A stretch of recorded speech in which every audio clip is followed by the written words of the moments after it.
আন্তর্জাতিক ক্রিকেট খেলা অবস্থায় রাজনীতিতে যোগ দেন সাকিব আল হাসান। বাংলাদেশ আওয়ামী লীগ থেকে মাগুরায় 1 আসনের সংসদ সদস্য নির্বাচিত হন তিনি।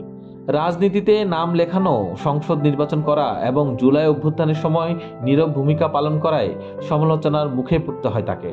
তবে দেশের রাজনৈতিক পট পরিবর্তনের পর আর দেশে ফিরতে পারেননি।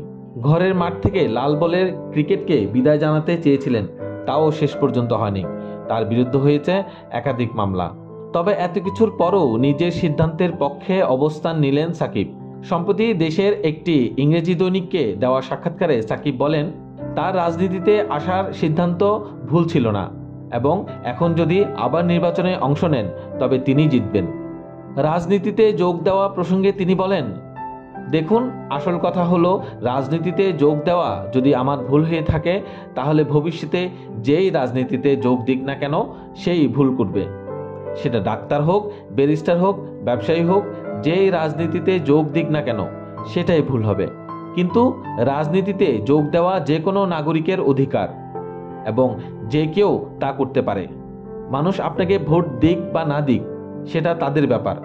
আমি মনে করি আমি যখন যোগ দিয়েছিলাম তখন সঠিক ছিলাম এবং এখনও বিশ্বাস করি আমি সঠিক ছিলাম, কারণ আমার উদ্দেশ্য ছিল মাগুরার মানুষের জন্য কাজ করা। সাকিব মনে করেন, যারা মনে করে তার রাজনীতিতে আসার সিদ্ধান্ত ঠিক ছিল না তারা তার এলাকার মানুষ নন। দেখুন, মানুষ যতই বিতর্ক করুক যে আমার রাজনীতিতে আসা সঠিক সিদ্ধান্ত ছিল না, তবে যারা এটা বলছে তাদের বেশিরভাগই আমার এলাকার ভোটার নয়। মাগুরার ভোটাররা অবশ্যই ভিন্নভাবে চিন্তা করে এবং সেটাই আসল কথা। আমি এখনও বিশ্বাস করি আমি যদি আজ নির্বাচনে দাঁড়াই মাগুরার মানুষ আমাকে ভোট দেবে, কারণ তারা বিশ্বাস করে আমি তাদের জন্য কিছু করতে পারবো।